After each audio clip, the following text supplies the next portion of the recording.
Hi, ഞാൻ അൻഫാസ് അഹമ്മദ്. എല്ലാവർക്കും പുതിയൊരു ക്ലാസ്സിലേക്ക് സ്വാഗതം. അപ്പോൾ നമ്മുടെ പവർ ക്യാപ്സ്യൂൾ അടുത്ത ക്ലാസ്സിലേക്ക് നമ്മൾ കിടക്കുകയാണ്. ഇതിന് മുമ്പെടുത്ത ക്ലാസ്സുകളൊക്കെ നിങ്ങൾ കണ്ടിട്ടുണ്ടാവും എന്ന് വിശ്വസിക്കുന്നു. കാണാത്തവരാണെങ്കിൽ തീർച്ചയായും കാണാൻ ശ്രമിക്കുക. ഇതിന് പവർ ക്യാപ്സ്യൂൾ എന്ന് പേര് കൊടുത്തിട്ടുള്ളത് വെറുതെ പവർ ആക്കാൻ വേണ്ടിയിട്ടല്ല, അത്രയും ഇമ്പോർട്ടൻ്റ് ആയിട്ടുള്ള കാര്യങ്ങളാണ് നമ്മൾ ഇതിൽ ഡിസ്കസ് ചെയ്ത് പോകുന്നത്. ഇന്നത്തെ ക്ലാസ് നിങ്ങൾ കണ്ട ശേഷം ഈ ക്ലാസ് നിങ്ങൾക്ക് ഉപകാരപ്പെട്ടു എന്ന് നിങ്ങൾക്ക് തന്നെ തോന്നുകയാണെങ്കിൽ മാത്രം ഇതിന് മുമ്പെടുത്ത ക്ലാസ്സുകൾ നിങ്ങൾ കണ്ടാൽ മതി.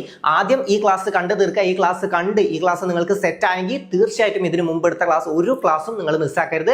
അതിലെ ഒരു പോയിന്റും മിസ്സാക്കരുത്. അതായത് ക്ലാസ് മാത്രമല്ല, ക്ലാസ്സിൽ പറയുന്ന ടോപ്പിക്സ് എന്നല്ല, അതിൽ പറയുന്ന ഓരോ ചെറിയ മൈന്യൂട്ട് പോയിന്റ്സും നിങ്ങൾക്ക് അത്രയും ഇമ്പോർട്ടൻ്റ് ആയിട്ടുള്ളതാണ്. എക്സാമിന് അത്രയും ചാൻസ് കൂടുതലുള്ളതാണ്. അത്രയും കാര്യങ്ങളാണ് നിങ്ങൾക്ക് സെലക്ട് ചെയ്തിട്ട് എത്തിച്ചു തരുന്നത്. അപ്പം നല്ല രീതിയിൽ തന്നെ പഠിക്കുക. പിന്നെ നമ്മൾ എല്ലാ വീഡിയോസിലും, അതായത് നമ്മുടെ പവർ ക്യാപ്സ്യൂളിന്റെ എല്ലാ ക്ലാസ്സിന് മുമ്പ് നമുക്കൊരു മോട്ടിവേഷൻ ഒക്കെ ഉണ്ടാവാറുണ്ട്. ഇന്നത്തെ ക്ലാസ്സിൽ മോട്ടിവേഷൻ അല്ല, ഇന്ന് നിങ്ങൾക്ക് 2 വാർണിംഗ് എനിക്ക് തരാനുണ്ട്. എപ്പോഴും നിങ്ങൾ ഇങ്ങനെ മോട്ടിവേറ്റ് ചെയ്ത് ബൂസ്റ്റ് ചെയ്താൽ പോരാ, നിങ്ങൾ ശ്രദ്ധിക്കേണ്ട കുറച്ച് കാര്യങ്ങളൊക്കെ ഉണ്ട്. അപ്പോൾ ഇപ്പൊ തന്നെ ശ്രദ്ധിച്ചു പോയാലേ ആ സമയത്ത് നിങ്ങൾ ഖേദിക്കാതെ അല്ലെങ്കിൽ ദുഃഖിക്കാതെ ഇരിക്കുള്ളൂ. അപ്പൊ ആ കാര്യം ശ്രദ്ധിക്കാൻ മറക്കരുത്. എന്താണെന്ന് വെച്ചാൽ ഒന്നാമത്തെ കാര്യം ടൈമാണ്. ഓക്കെ, ഇപ്പൊ നിങ്ങളുടെ കയ്യിൽ കിട്ടുന്ന ടൈം പിന്നീട് നിങ്ങൾക്ക് കിട്ടിക്കൊള്ളണമെന്നില്ല. ഓക്കെ, അപ്പൊ ഇപ്പൊ വെറുതെ കളയുന്ന, ഇനി എനിക്ക് സമയമുണ്ട്, എന്തായാലും ജൂലൈയിലാണ് പ്രിലിംസ് വരുന്നത്, അത് കഴിഞ്ഞിട്ട് ഒരുപാട് സമയം മെയിൻസിന് കിടക്കുന്നുണ്ട്, പ്രിലിംസിന് ഒരുപാട് സമയമുണ്ട്, പ്രിലിംസ് അല്ലേ സിമ്പിൾ ആയിട്ട് എഴുതിയെടുക്കാൻ പറ്റും. ഈ രീതിയിലൊക്കെ മൈൻഡ് ആവശ്യമില്ലാത്ത ബൂസ്റ്റ് നിങ്ങൾക്ക് തരുന്നുണ്ടെങ്കിൽ അതിനെ മൈൻഡിൽ നിന്ന് ഇപ്പൊ തന്നെ ഒഴിവാക്കിക്കോ. ആവശ്യമില്ലാത്ത പോസിറ്റീവ് എനർജി നിങ്ങൾക്ക് കയറരുത്. ഓക്കെ, ആവശ്യമുള്ളത് മാത്രം എടുക്കുക. ആവശ്യമില്ലാത്ത രീതിയിൽ നെഗറ്റീവ് അടിക്കും വേണ്ട, ആവശ്യമില്ലാത്ത രീതിയിൽ പോസിറ്റീവ് നിങ്ങൾക്ക് കയറും വേണ്ട. ടൈമിനെ നല്ല രീതിയിൽ യൂട്ടിലൈസ് ചെയ്യുക. കിട്ടുന്ന ടൈമിനെ, ചിലപ്പോൾ വളരെ കുറച്ച് ടൈം ആവും കിട്ടുന്നുണ്ടാവുക, ആ കിട്ടുന്ന ടൈമിനെ നല്ല രീതിയിൽ നിങ്ങൾ യൂട്ടിലൈസ് ചെയ്യുക. നിങ്ങൾ നല്ല രീതിയിൽ പഠിക്കുന്നുണ്ട്, നല്ല അടിപൊളിയായിട്ട് നിങ്ങളെ കൊണ്ട് പറ്റുന്ന രീതിയിലൊക്കെ നിങ്ങൾ റെഫർ ചെയ്ത് പഠിക്കുന്നുണ്ട്. അതുകൊണ്ടാണ് നിങ്ങളുടെ എൻ്റെ ഈ വീഡിയോ എത്തിയിട്ടുള്ളത്. ഓക്കെ, എൻ്റെ ഈ ക്ലാസ് നിങ്ങളുടെ മുമ്പിൽ എത്തിയിട്ടുണ്ടെങ്കിൽ നിങ്ങൾ അത്രയും കഷ്ടപ്പെട്ട് എങ്ങനെയെങ്കിലുമൊക്കെ ഞാൻ പഠിച്ചെടുക്കണം തീരുമാനിച്ചിറങ്ങി അതിനുവേണ്ടി റെഫറൻസ് നടത്തി അവിടെ ഇവിടെയൊക്കെ തപ്പി എങ്ങനെയെങ്കിലും ഞാൻ പഠിച്ച് കയറണം എന്നൊരു ആവശ്യം നിങ്ങളുടെ ഉള്ളിലുണ്ട്, എന്നൊരു തീരുമാനം നിങ്ങളുടെ ഉള്ളിലുണ്ട്. ഓക്കെ, ആ തീരുമാനം ഉള്ളത് കൊണ്ട് മാത്രമാണ് എൻ്റെ ഈ വീഡിയോ നിങ്ങളുടെ മുമ്പ് പെട്ടത്. അത്ര ഫേമസ് ആയിട്ടുള്ള ചാനലൊന്നും അല്ല.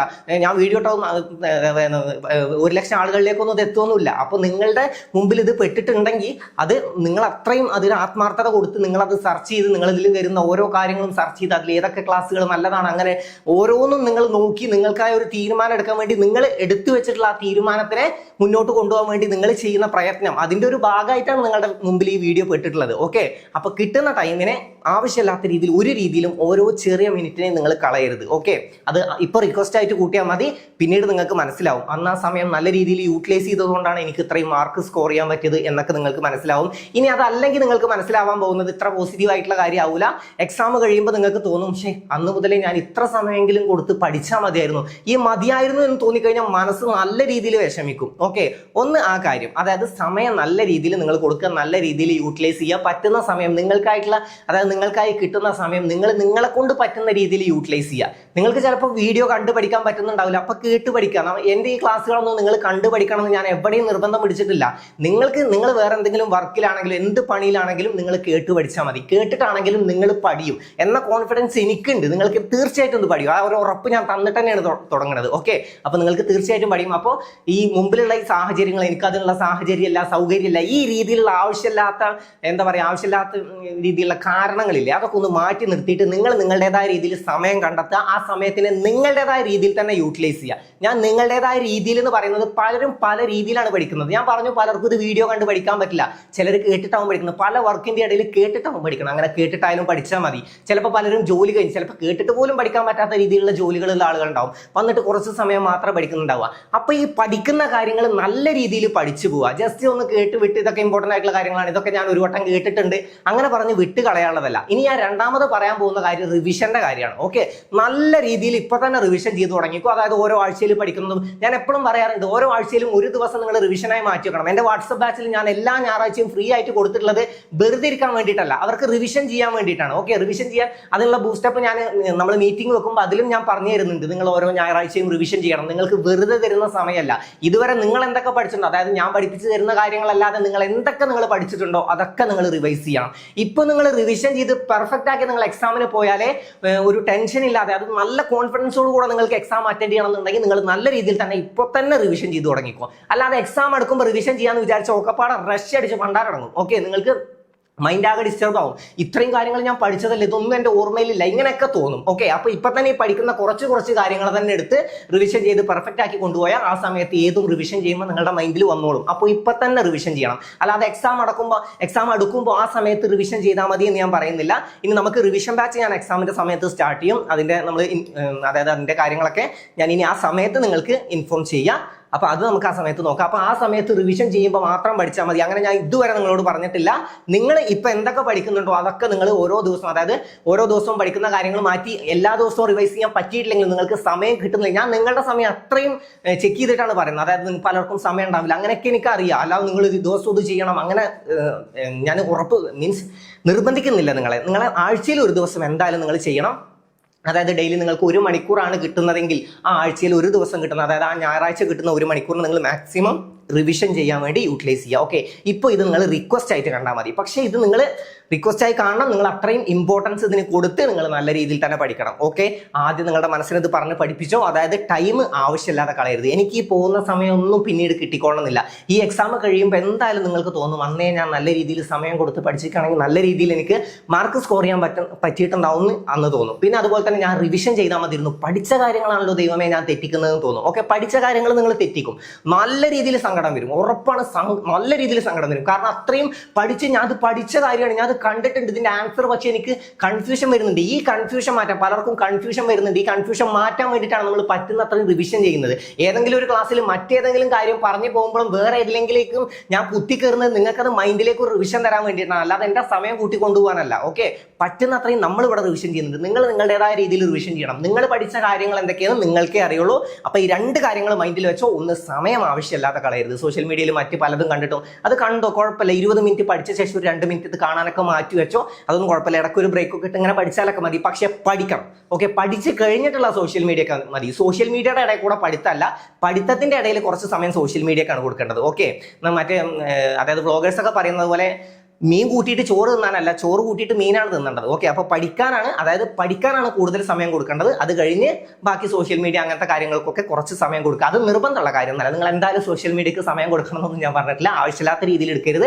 അപ്പോൾ സോഷ്യൽ മീഡിയ പറ്റുന്നത്ര ഒഴിവാക്കുകയാണെങ്കിൽ ഇപ്പോൾ ഒഴിവാക്കിക്കോ. ഇപ്പം നിങ്ങളുടെ മുമ്പിൽ ഒരു തീരുമാനമുണ്ട്, ഇപ്പോൾ ആവശ്യമില്ലാത്ത ഒരു സാധനത്തിനും സമയം കൊടുക്കാതിരിക്കുക. ഒരു തീരുമാനം എടുത്ത് വെച്ചിട്ടില്ലേ, ഞാൻ ഈ ജോലിയിൽ കയറും, ഇതെന്തായാലും ഈ ജോലി ഞാൻ വാങ്ങും, ഈ അപ്പോയിൻമെന്റ് ലെറ്റർ എന്തായാലും എൻ്റെ അടുത്ത് വരും, ഈ അപ്പോയിൻമെന്റ് ലെറ്റർ എൻ്റെ കയ്യിൽ ഞാൻ പിടിക്കും, ഞാൻ ജോലി വാങ്ങും, എൻ്റെ വീട്ടിൽ ഇത് ഞാൻ കാണിക്കും, അതായത് സൊസൈറ്റിയുടെ മുമ്പിൽ ഞാനിത് കാണിക്കും, ഞാനൊരു ഗവൺമെന്റ് ജോബ് വാങ്ങിയിട്ടുണ്ട് എന്നത് സൊസൈറ്റിയുടെ മുമ്പിൽ കാണിക്കും എന്നത് നിങ്ങൾ തീരുമാനിച്ചിട്ട കാര്യമാണ്, നിങ്ങൾ തീരുമാനിച്ചു വെച്ചിട്ടുള്ള ഒരു കാര്യമാണ്.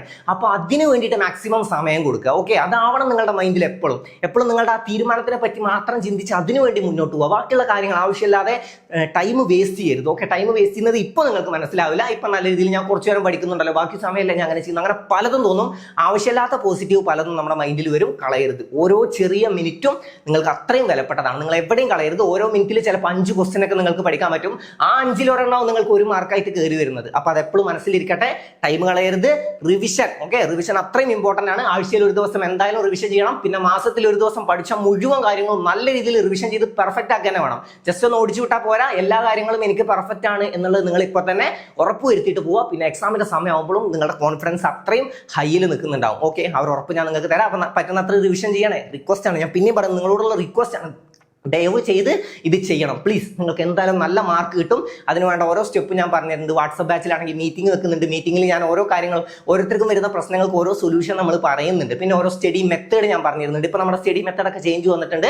അതൊക്കെ മീറ്റിംഗിൽ പറഞ്ഞിട്ടുണ്ടായിരുന്നു. അപ്പോൾ വാട്സപ്പ് ബാച്ചിൽ ഇനി ജോയിൻ ചെയ്യാൻ ഇൻട്രസ്റ്റ് ഉണ്ടെങ്കിൽ ഇപ്പോൾ ജോയിൻ ചെയ്യുക. ഇനി ഞാൻ ഇപ്പോൾ ക്ലോസ് ചെയ്യും. അതായത് ഇനി നിങ്ങൾക്ക് നല്ല രീതിയിൽ ക്ലാസ് പെൻഡിങ് ആവും. ഇപ്പോൾ തന്നെ നിങ്ങൾക്ക് കുറച്ച് പെൻഡിങ് ആണ്. പക്ഷേ അതിനുള്ള ഒരു സ്റ്റഡി മെത്തേഡ് ഞാൻ പറഞ്ഞുതരും. പക്ഷേ ഇനി കയറി അങ്ങനെ ആവില്ല. ഇനി കയറാൻ ആഗ്രഹിക്കുന്നവരാണെങ്കിൽ ഇനി നമ്മുടെ റിവിഷൻ ബാച്ചിൽ കയറിയാൽ മതി. അതായത് റിവിഷൻ എക്സാം എടുക്കുമ്പോൾ നമ്മൾ റിവിഷൻ ബാച്ച് സ്റ്റാർട്ട് ചെയ്യും. പെട്ടെന്നൊന്ന് ബൂസ്റ്റ് ചെയ്യാൻ ശ്രമിക്കും. ഓക്കെ, നമ്മുടെ വാട്സപ്പ് ബാച്ചിലുള്ളവർക്ക് അത് ഫ്രീ ആണ്.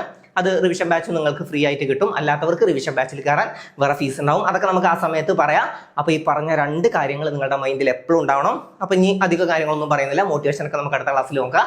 നല്ല രീതിയിൽ മോട്ടിവേറ്റ് ആവണമെങ്കിൽ ഇങ്ങനത്തെ കാര്യങ്ങൾ, അതായത് നിങ്ങൾ ചെയ്യുന്ന ഓരോ കാര്യങ്ങളും നിങ്ങളുടെ 90% മോട്ടിവേഷനും നിങ്ങളാണ്. ഓക്കെ, ആദ്യം അതിന് നിങ്ങളെ ബൂസ്റ്റ് ചെയ്തെടുക്കുക. അതായത് നിങ്ങൾ കൊടുക്കുന്ന ഓരോ സമയം ഇതിലേക്കാണ്, ഞാൻ ഇതിനു വേണ്ടി ചെയ്യുന്നുണ്ട്. ഞാൻ പറഞ്ഞില്ലേ, നിങ്ങളുടെ മുമ്പിൽ എൻ്റെ ഈ വീഡിയോ പെട്ടിട്ടുണ്ടെങ്കിൽ നിങ്ങൾ പ്രയത്നിക്കുന്നുണ്ട്. അല്ലാതെ നിങ്ങൾ വേറെ ആരും അയച്ചു തന്നിട്ട് കണ്ടതാവില്ല. നിങ്ങൾക്ക് അതായത് നിങ്ങൾ തപ്പിപ്പിടിച്ച് എവിടെന്നെങ്കിലും കണ്ട് നിങ്ങൾ അങ്ങനെ വന്നെത്തിയതാവും. അപ്പൊ അങ്ങനെ നിങ്ങൾ വന്ന് എത്തിയിട്ടുണ്ടെങ്കിൽ നിങ്ങൾ അത്രയും അതിനുവേണ്ടി പ്രയത്നിക്കുന്നുണ്ട്. അപ്പൊ നിങ്ങളെ പറ്റിയിട്ട് തന്നെ നിങ്ങൾ മനസ്സിലാക്കുക, നിങ്ങൾ നല്ല രീതിയിൽ ഹാർഡ് വർക്ക് ചെയ്യുന്നുണ്ടാ. അപ്പൊ നന്നായി തന്നെ പഠിക്കുക, നന്നായി തന്നെ ഇതുപോലെ തന്നെ മുന്നോട്ട് പോവുക.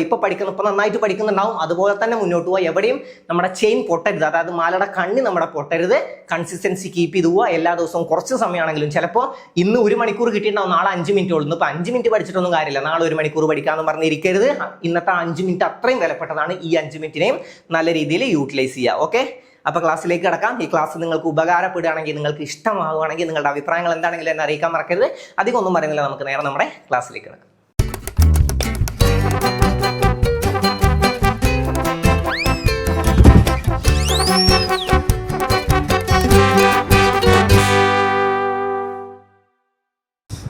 അപ്പൊ നമുക്ക് നോക്കാം, മുമ്പ് പഠിച്ച കാര്യങ്ങളൊക്കെ നല്ല രീതിയിൽ റിവിഷൻ ചെയ്യാം കേട്ടോ. ഓക്കെ, ഇപ്പൊ പഠിച്ചിട്ട് പെട്ടെന്ന് വിട്ടുകളയരുത്. ഞാൻ പഠിച്ചിട്ടുണ്ടെന്ന് പറഞ്ഞ് മനസ്സിൽ ഫിക്സ് ചെയ്ത് വെക്കൊന്നും ചെയ്യരുത്. അത്രയും സമയമൊന്നും നമുക്ക് ഓർമ്മ നിൽക്കില്ല.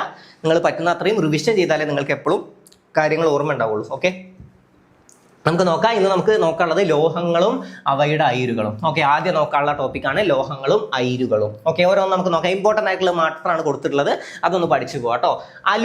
അലുമിനിയത്തിന്റെ അയിര് ഏതാണ്? ബോക്സൈറ്റും ക്രയോലൈറ്റും ആണ്. ബോക്സൈറ്റും ക്രയോലൈറ്റും. ഇതിൽ ഈ ബോക്സൈറ്റ് ആണ് എപ്പോഴും ആൻസർ ആയിട്ട് വരാറുള്ളത്. അലുമിനിയത്തിന്റെ അയിര് ബോക്സൈറ്റ്, അല്ലെങ്കിൽ ബോക്സൈറ്റ് ഏതിന്റെ അയിരാണെന്നൊക്കെ ചോദ്യം വരും. അലുമിനിയത്തിന്റെ അയിര് ഏതാണ്?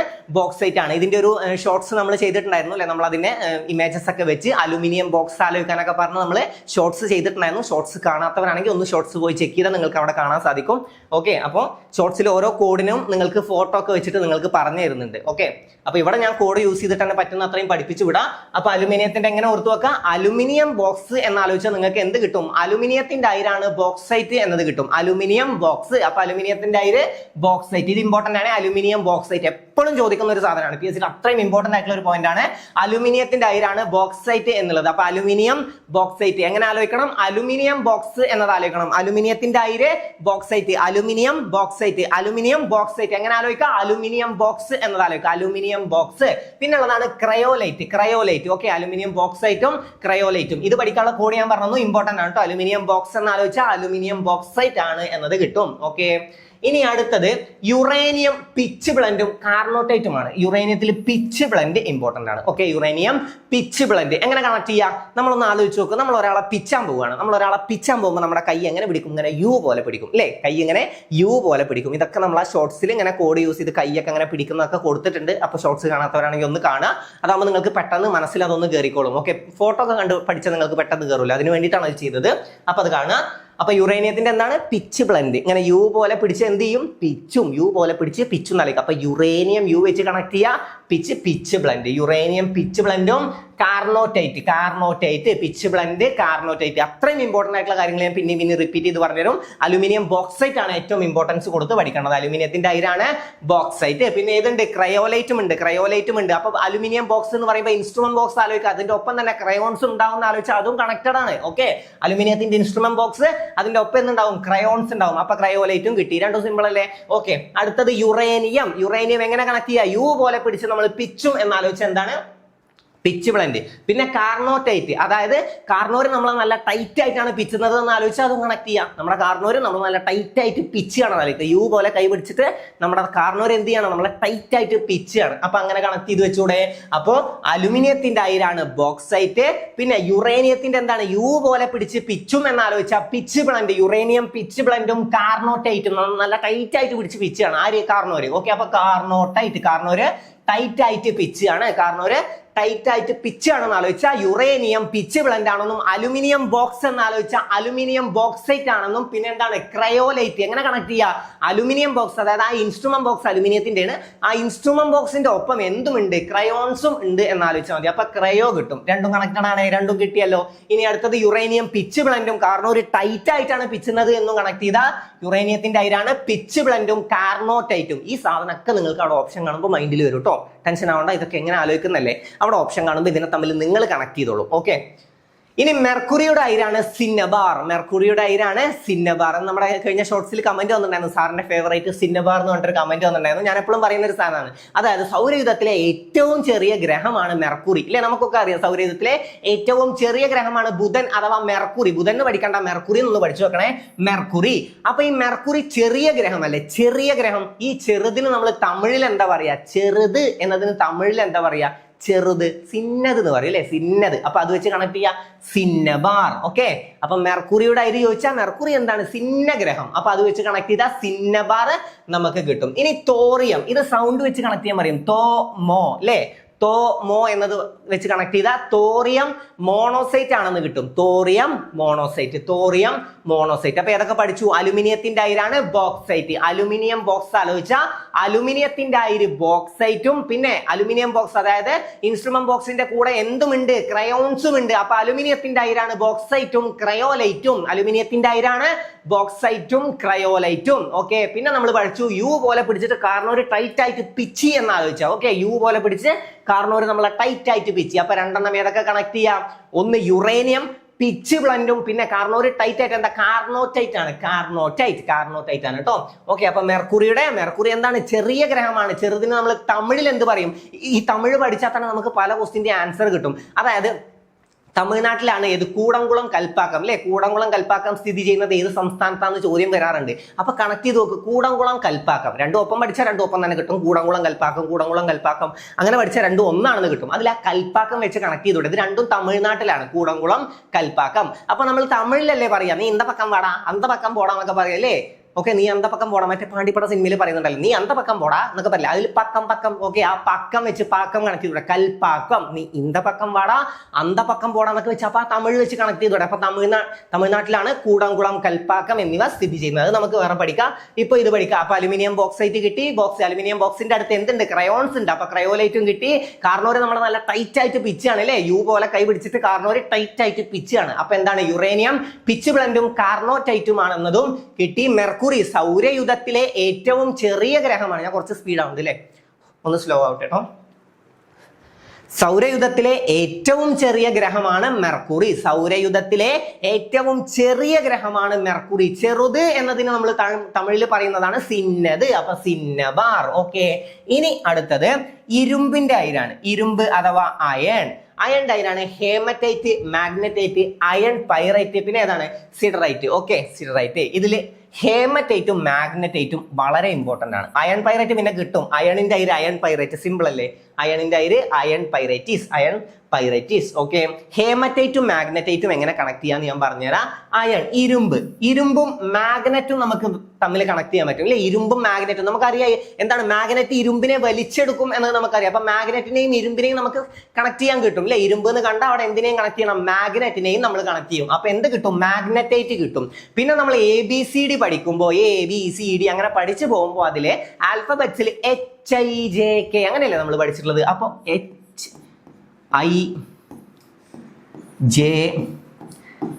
ഈ JK ഒന്നും ആവശ്യമില്ല കേട്ടോ.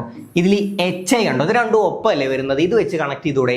H എന്താണ്? ഹേമറ്റൈറ്റും, അത് അയണിന്റെ അയിരാണെന്ന് കണക്ട് ചെയ്താൽ പോലെ അയൺ ഹേമറ്റൈറ്റ്. HI വെച്ച് കണക്ട് ചെയ്താൽ മതി.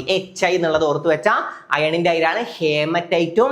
പിന്നെ ഏതാണ്? മാഗ്നറ്റ്. എങ്ങനെ കണക്ട് ചെയ്യും? ഇരുമ്പിനെ വലിച്ചെടുക്കും, ഇരുമ്പിനെ ആകർഷിക്കും അല്ലെ. ഏത്? മാഗ്നറ്റൈറ്റ്. അപ്പൊ മാഗ്നറ്റ് ആണ് ഇരുമ്പിനെ ആകർഷിക്കുന്നത്. അപ്പൊ മാഗ്നറ്റൈറ്റ് അങ്ങനെ കണക്ട് ചെയ്യുക. HI കണക്ട് ചെയ്താൽ ഹേമറ്റൈറ്റും കണക്ട് ചെയ്യുക. പിന്നെ അയൺ പൈറൈറ്റീസ് എങ്ങനെ കണക്ട് ചെയ്യുക? അയണിന്റെ അയിരാണ്. അപ്പൊ അയൺ പൈറൈറ്റീസും നമുക്ക് കണക്ട് ചെയ്യാം. പിന്നെ സിഡറൈറ്റ് ആണുള്ളത്. പിന്നെ ലെഡ്, ഗലീന. ഓക്കെ, ലെഡിന്റെ അയിരാണ് ഗലീന.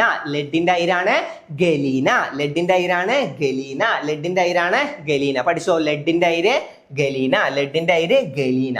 പിന്നെ ചെമ്പ് അഥവാ കോപ്പറിന്റെ അയിരാണ് കുപ്രൈറ്റും മാലക്കൈറ്റും. ഇതാണ് രണ്ടും പഠിക്കാനുള്ളത്. കുപ്രൈറ്റ് ഇമ്പോർട്ടന്റ് ആയിട്ടുള്ള ഞാൻ പ്രത്യേകം മാർക്ക് ചെയ്ത് തരാം. കുപ്രൈറ്റ്, മാലക്കൈറ്റ് ഓരോന്നിലും ഇമ്പോർട്ടന്റ് ആയിട്ടുള്ള മാത്രം ഞാൻ മാർക്ക് ചെയ്തിട്ട്, അല്ലെങ്കിൽ കഴിഞ്ഞിട്ട് മാർക്ക് ചെയ്തിടാം. ഇമ്പോർട്ടന്റ് ആയിട്ട് നമുക്ക് റിപ്പീറ്റ് ചെയ്യാം കേട്ടോ, ടെൻഷൻ ഇല്ലാതെ പഠിക്കണേ. അപ്പൊ ചെമ്പ്, മാലക്കൈറ്റ്. ചെമ്പ് ഒന്ന് ആലോചിച്ച് നോക്ക്. ചെമ്പ് അഥവാ കോപ്പറിന്റെ മാല എന്നത് ആലോചിച്ചാൽ മാലക്കൈറ്റ് നമുക്ക് കിട്ടും. കോപ്പറിന്റെ മാല എന്നത് ആലോചിച്ചാൽ മാലക്കൈറ്റ് കിട്ടും. കോപ്പറിന്റെ മാല, ചെമ്പിന്റെ മാല, മാലക്കൈറ്റ് കിട്ടിയോ? ഓക്കെ, പിന്നെ കോപ്പർ കുപ്രൈറ്റ് സൗണ്ട് വെച്ച് കണക്ട് ചെയ്യാലോ. Copper cuprite. നേരത്തെ ഇതുപോലെ സൗണ്ട് വെച്ച് എന്ത് കണക്ട് ചെയ്തു? Thorium monocyte.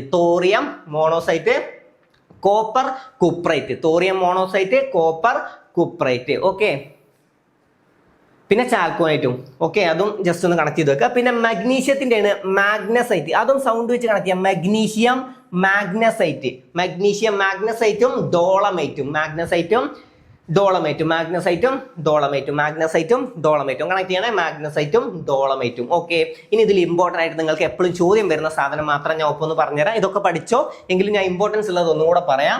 ഒന്ന് അലുമിനിയത്തിന്റെ അയിരാണ് ബോക്സൈറ്റ്, അലുമിനിയം ബോക്സ് കണക്ട് ചെയ്യാൻ പറ്റൂലേ, അലുമിനിയം ബോക്സും അതിന്റെ അടുത്ത് എന്തുണ്ട്, ക്രയോൺസും ഉണ്ട്. അപ്പൊ ക്രയോലൈറ്റ്, അലുമിനിയത്തിന്റെ അയിര് ബോക്സൈറ്റും ക്രയോലൈറ്റും, അത് രണ്ടും പഠിച്ചോ. ഓക്കെ, സിമ്പിൾ അല്ല, അത് ഇതാണ് കൂടുതൽ ഇമ്പോർട്ടൻസ് കൊടുത്ത് ബോക്സൈറ്റ് ആണ് പഠിക്കേണ്ടത്. പക്ഷേ കോഡ് ഇത്ര സിമ്പിൾ ആയിട്ട് നമുക്ക് പഠിക്കാൻ പറ്റുമെങ്കിൽ അതും പഠിച്ചെടുത്ത് പോയിക്കോ, ചിലപ്പോൾ ചോദ്യം വന്നാലോ. ഇനി അടുത്തത് യുറേനിയത്തിന്റെ അയിരാണ് പിച്ച് ബ്ലെൻഡ്. അപ്പൊ കാർണോര് ടൈറ്റ് ആയിട്ട് പിച്ച് എന്ന് ആലോചിച്ചാൽ നമുക്ക് എന്ത് കിട്ടും, യുറേനിയത്തിന്റെ അയിര് കാർണോടൈറ്റും പിച്ച് ബ്ലെൻഡും ആണെന്ന് കിട്ടും. അപ്പൊ ഇത് രണ്ടും നിങ്ങൾക്ക് പഠിക്കാൻ പറ്റി. പിന്നെ മെർക്കുറി അല്ലെ, സൗരയൂഥത്തിലെ ഏറ്റവും ചെറിയ ഗ്രഹമാണ് മെർക്കുറി എന്ന് പറഞ്ഞു. ചെറുതിന് തമിഴ് സിന്നത് എന്ന് പറയുന്നു, നമ്മൾ പഠിച്ചു, നമുക്കറിയാം സിന്നത് എന്നാണ് പറയാ. അപ്പൊ സിന്നബർ അങ്ങനെ വെച്ച് നമുക്ക് കണക്ട് ചെയ്യാം. പിന്നെ തോമോ എന്നുള്ള സൗണ്ട് കണക്ട് ചെയ്താൽ തോറിയം മോണോസൈറ്റ്, തോറിയം മോണോസൈറ്റ്. പിന്നെ ഇരുമ്പ് നമുക്ക് എങ്ങനെയൊക്കെ കണക്ട് ചെയ്യാം, ഒന്ന് HI എന്നുള്ള കോഡ് വെച്ച്, ഹേമറ്റൈറ്റും മാഗ്നറ്റൈറ്റും ആണ് പ്രധാനമായിട്ടും അറിഞ്ഞിരിക്കുന്നത്. പിന്നെ അയൺ പൈറൈറ്റ് നമുക്ക് പഠിക്കാൻ പറ്റും, അയൺ പൈറൈറ്റീസ് അയൺ വെച്ച് നമുക്ക് കണക്ട് ചെയ്യാൻ പറ്റും. അപ്പൊ മാഗ്നറ്റ് ഇരുമ്പിനെ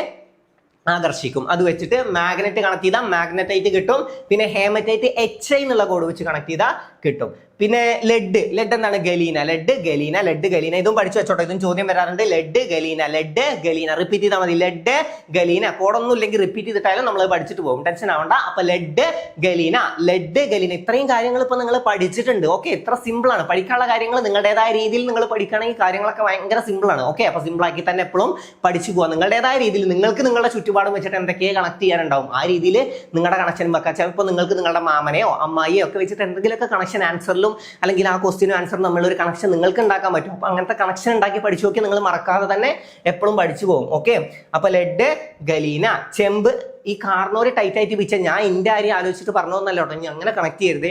ഓക്കെ, അപ്പൊ നിങ്ങൾക്ക് ഇങ്ങനെ എന്തെങ്കിലുമൊക്കെ കണക്ട് ചെയ്യാൻ പറ്റുകയാണെങ്കിൽ അങ്ങനെ കണക്ട് ചെയ്തിട്ട് നിങ്ങളുടേതായ രീതിയിൽ കണക്ഷൻ എപ്പോഴും വെക്കുക, അതാണ് നിങ്ങൾക്ക് ഏറ്റവും നല്ലത്. നിങ്ങൾക്ക് ആ കണക്ഷൻ നല്ല രീതിയിൽ ഓർത്തെടുക്കാൻ പറ്റും. ഓക്കെ, അപ്പൊ ചെമ്പിന്റെ ആണ് അഥവാ കോപ്പറിന്റെ ആണ് കുപ്രൈറ്റും മാലക്കൈറ്റും, അത് രണ്ടും പഠിച്ചോ. ഓക്കെ, മാലക്കൈറ്റും കുപ്രൈറ്റും മാലക്കൈറ്റും. കോപ്പറിന്റെ മാല എന്ന് ആലോചിച്ചാൽ മാലക്കൈറ്റ് കിട്ടും, കോപ്പർ കുപ്രൈറ്റ്, അത് സൗണ്ടിലും നമുക്ക് കണക്ട് ചെയ്യാം. പിന്നെ മഗ്നീഷ്യം മാഗ്നസൈറ്റും ഡോളമൈറ്റും, മഗ്നീഷ്യം മാഗ്നസൈറ്റ് ഡോളമൈറ്റ്. അത്രയും ക്ലിയർ അല്ലേ? ഓക്കെ, ഇത് കഴിഞ്ഞിട്ടില്ല, ഇതിൽ നമുക്ക് പ്രധാനപ്പെട്ട ഒന്നും കൂടി ഉണ്ടല്ലോ, സിങ്ക് അല്ലെ. സിങ്കിന്റെ ഒന്ന് സിങ്ക് ബ്ലെൻഡും പിന്നെ ഒന്ന് കലാമൈനുമാണ്. സിങ്ക് ബ്ലെൻഡും കലാമൈനും അതുകൂടെ ഒന്ന് പഠിച്ചിട്ട് വേണേ വിട്ട് കളയാൻ തോന്നിയില്ല. അതാണ് zinc blende calamine. Zinc blende ഇല്ലല്ലോ, ഇതിൽ കൊടുത്തിട്ടില്ലല്ലോ, ഇല്ല. സിങ്ക് ബ്ലെൻഡും കലാമൈനും. ഒന്ന് സിങ്ക് ബ്ലെൻഡ് എന്നത് കണക്ട് ചെയ്യുക. സിങ്ക് ബ്ലെൻഡ് സിമ്പിൾ ആണ്. കലാമൈൻ എങ്ങനെ കണക്ട് ചെയ്യുക, നമ്മൾ സിങ്കിലിട്ടിട്ട് കലം കഴുകുക എന്ന് ആലോചിച്ചാൽ കലാമൈനും കണക്ട് ചെയ്യുക. സിങ്കിലിട്ടിട്ട് നമ്മളിങ്ങനെ കലം കഴുകുന്നത് ആലോചിച്ചാൽ കലാമൈനും കണക്ട് ചെയ്യുക. Zinc calamine. അപ്പൊ ലെഡ് ഗലീന, സിങ്ക് കലാമൈനും സിങ്ക് ബ്ലെൻഡും. അലുമിനിയം ബോക്സൈറ്റും, പിന്നെ ഏതാണ് ബോക്സൈറ്റും, പിന്നെ എന്ത് നമ്മൾ പറഞ്ഞു അതിന്റെ അടുത്ത് തന്നെ ക്രയോൺസും ഉണ്ട്. അപ്പൊ ക്രയോലൈറ്റും അല്ലെ, ബോക്സൈറ്റ് ക്രയോലൈറ്റ്. പിന്നെ കാർണോര് ടൈറ്റ് ആയിട്ട് പിച്ചുന്നത്, കാർണോര് യു പോലെ കൈ പിടിച്ച് ടൈറ്റ് ആയിട്ട് പിച്ച് ആണ്. അപ്പോൾ യുറേനിയത്തിന്റെ അയിരാണ് പിച്ച് ബ്ലെൻഡും കാർണോടൈറ്റും. ഓക്കെ, ലെഡ് ഗലീന അത് പഠിച്ചു. ഇരുമ്പ് ഹേമറ്റൈറ്റും മാഗ്നറ്റൈറ്റും, മാഗ്നറ്റ് ആകർഷിക്കും. പിന്നെ HI വെച്ച് കണക്ട് ചെയ്ത H ഹേമറ്റൈറ്റും I അയണുമാണെന്നത് കണക്ട് ചെയ്യും. പിന്നെ തോറിയം തോറിയം മോണോസൈറ്റ് ആണ്. ലെഡ് ഗലീന നമ്മൾ പഠിച്ചു, കുറെ വട്ടം റിപ്പീറ്റ് ചെയ്തു. പിന്നെ മഗ്നീഷ്യം മാഗ്നസൈറ്റും ഡോളമൈറ്റും, മഗ്നീഷ്യം മാഗ്നസൈറ്റ് ഡോളമൈറ്റ്. മഗ്നീഷ്യത്തിന്റെ മാഗ്നസൈറ്റ് കണക്ട് ചെയ്യാൻ പറ്റും, മഗ്നീഷ്യം മാഗ്നസൈറ്റ് പിന്നെ ഡോളമൈറ്റ്, മഗ്നീഷ്യം മാഗ്നസൈറ്റ് ഡോളമൈറ്റ്. ഇത്രയും കാര്യങ്ങൾ ക്ലിയർ ആയോ? അരികൾ ഇപ്പൊ പെട്ടെന്ന് തന്നെ നിങ്ങൾ പഠിച്ചെടുത്തോ, കാര്യങ്ങളൊക്കെ സിമ്പിൾ അല്ലേ, ഒരുപാട് സമയമൊന്നും കൊടുക്കേണ്ടി വന്നില്ലല്ലോ, സിമ്പിൾ ആയിട്ട് ഫുള്ള് പഠിച്ചു പോയല്ലോ. ഇനി നിങ്ങൾ എന്ത് ചെയ്യണം, ഇതെപ്പോഴും റിവിഷൻ ചെയ്യണം. മൈൻഡിലാണെങ്കിലും ഇനി എന്തെങ്കിലും വർക്കുകളുടെ ഇടയിലാണെങ്കിലും മൈൻഡിൽ ഇങ്ങനെ റിവിഷൻ ചെയ്ത് നോക്കുക. സാർ എന്തോ ഒരു പിച്ചിന് വെച്ച് കണക്ഷൻ പറഞ്ഞു തന്നിട്ടുണ്ടായിരുന്നല്ലോ, യു പോലെ പിടിച്ച് പിച്ച്, അപ്പൊ യുറേനിയം നിങ്ങളുടെ മൈൻഡിൽ വരും, പിച്ച് ബ്ലെൻഡ് വരും. കാർണോരാണ് ടൈറ്റ് ആയിട്ട് പിച്ചുന്നത്, അപ്പൊ കാർണോടൈറ്റും നിങ്ങളുടെ മനസ്സിൽ വരും. ഓക്കെ, ഇങ്ങനെ ഓരോന്ന് മൈൻഡിൽ വന്ന് നിങ്ങളുടേതായ രീതിയിൽ റിവിഷൻ ചെയ്താൽ മതി. പക്ഷെ എന്തായാലും റിവിഷൻ ചെയ്യണം. ഓക്കെ, അപ്പോൾ ബുക്കില്ലാതെ തന്നെ എപ്പോഴും റിവിഷൻ ചെയ്താൽ മതി എന്നല്ല, നിങ്ങൾ പഠിച്ച കാര്യങ്ങൾ ഏതൊക്കെയാണെന്ന് നോട്ട് ചെയ്തിട്ടിട്ട് അതെപ്പോഴും നിങ്ങളുടെ ഉള്ളിലൊരു റിവിഷൻ കഴിഞ്ഞിട്ടുണ്ടാവണം. ഓക്കെ, ഇനി നമുക്ക് ആറ്റം പെട്ടെന്നൊന്ന് നോക്കി പോവാം. ഒരു പദാർത്ഥത്തിന്റെ രാസപരമായ ഏറ്റവും ചെറിയ കണിക ആറ്റമാണ് അല്ലെ. ഒരു പദാർത്ഥത്തിന്റെ രാസപരമായ ഏറ്റവും ചെറിയ കണികയാണ് ആറ്റം, അത് ജസ്റ്റ് അറിഞ്ഞു വെച്ചാൽ മതി. ആറ്റം കണ്ടെത്തിയത് ഇത് ജസ്റ്റ് അറിഞ്ഞു വെച്ചാൽ പോരാ, ഇത് പഠിക്കണം. ആറ്റം കണ്ടെത്തിയത് ആരാണ്? ജോൺ ഡാൾട്ടൺ ആണ്. ആരാണ് ആറ്റം കണ്ടെത്തിയത്? John Dalton. ആറ്റം കണ്ടെത്തിയത് ആരാണ്? John Dalton. ആറ്റം കണ്ടെത്തിയത് ജോൺ ഡാൾട്ടൺ. ആരാണ് ആറ്റം കണ്ടെത്തിയത്? ജോൺ ഡാൾട്ടൺ ആണ്. കണ്ടെത്തിയവരെ കുറച്ച് ഈ ആറ്റം എന്നുള്ള ഭാഗത്ത് കുറച്ച് പഠിക്കാനുണ്ട്, നമുക്ക് പഠിച്ചു പോവാം. ആറ്റം എന്ന പദം ആദ്യമായി ഉപയോഗിച്ചത് ഓസ്റ്റ്വാൾട്ട് ആണ് കേട്ടോ. ഓസ്റ്റ്വാൾട്ട് ആണ് ആറ്റം എന്ന പദം ആദ്യമായി ഉപയോഗിച്ചത്. ആറ്റം കണ്ടെത്തിയത് ജോൺ ഡാൾട്ടണും ആറ്റം എന്ന പദം ആദ്യമായി ഉപയോഗിച്ചത് ഓസ്റ്റ്വാൾട്ടുമാണ്. ഈ ഓസ്റ്റ്വാൾട്ട് പ്രക്രിയയാണ് നൈട്രിക് ആസിഡ് നിർമ്മാണം. കൂടെ പഠിച്ചു പോയിക്കോ. അപ്പോ ആറ്റം കണ്ടെത്തിയത് ജോൺ ഡാൾട്ടൺ. ആറ്റം കണ്ടെത്തിയത് ആരാണ്? John Dalton. ആറ്റം എന്ന പദം ആദ്യമായി ഉപയോഗിച്ചത് ഓസ്റ്റ്വാൾട്ടുമാണ്. ആറ്റം കണ്ടെത്തിയത് ജോൺ ഡാൾട്ടൺ. ആറ്റം എന്ന പദം ആദ്യമായി ഉപയോഗിച്ചത് ഓസ്റ്റ്വാൾട്ട്. ഓക്കെ. ആറ്റം എന്ന പദം രൂപം കൊണ്ടത് ആറ്റമോസ് എന്ന ഗ്രീക്ക് പദത്തിൽ നിന്നുമാണ്. ആറ്റമോസ് എന്ന ഗ്രീക്ക് പദത്തിൽ നിന്നുമാണ്. ചിലപ്പോൾ നിങ്ങൾക്ക് സ്റ്റേറ്റ്മെന്റ് ആയിട്ട് തരും ആറ്റമോസ് എന്ന ലാറ്റിൻ പദത്തിൽ നിന്നുമാണ് അല്ലേ? ആറ്റമോസ് എന്ന ലാറ്റിൻ പദത്തിൽ നിന്നുമാണ് ആറ്റം എന്ന പദം രൂപം കൊണ്ടതെന്ന് പറഞ്ഞാൽ അതെ ആറ്റമോസ് എന്ന പദത്തിൽ നിന്നാണ് രൂപം കൊണ്ടതെന്ന് പറഞ്ഞിട്ട് വേഗം പോയി കറുപ്പിക്കരുത്, അത് തെറ്റാണ്. ആറ്റമോസ് എന്ന ഗ്രീക്ക് പദത്തിൽ നിന്നുമാണെന്ന് ശ്രദ്ധിച്ച് പഠിച്ചു വെക്കുക. ഓക്കെ, നിങ്ങളെ എങ്ങനെ കൺഫ്യൂസ് ചെയ്യിപ്പിക്കാൻ പറ്റുന്നും കൂടെ ഞാനൊന്ന് പറഞ്ഞു തരാം. അതായത് ആറ്റമോസ് എന്ന ഗ്രീക്ക് പദത്തിൽ നിന്നുമാണ് ആറ്റം രൂപം കൊണ്ടത്. അങ്ങനെ തന്നെ പഠിച്ചു പോയിക്കോ. ആറ്റമോസ് എന്ന പദത്തിൽ നിന്നുമാണെന്ന് പഠിച്ചു പോണ്ട. ആറ്റമോസ് എന്ന ഗ്രീക്ക് പദത്തിൽ നിന്നുമാണ് ആറ്റം എന്ന പദം രൂപം കൊണ്ടത് എന്ന് നിങ്ങൾ പഠിച്ചു പോയിക്കോ. ഓക്കെ, അപ്പൊ എന്ത് കൺഫ്യൂഷൻ വരില്ല.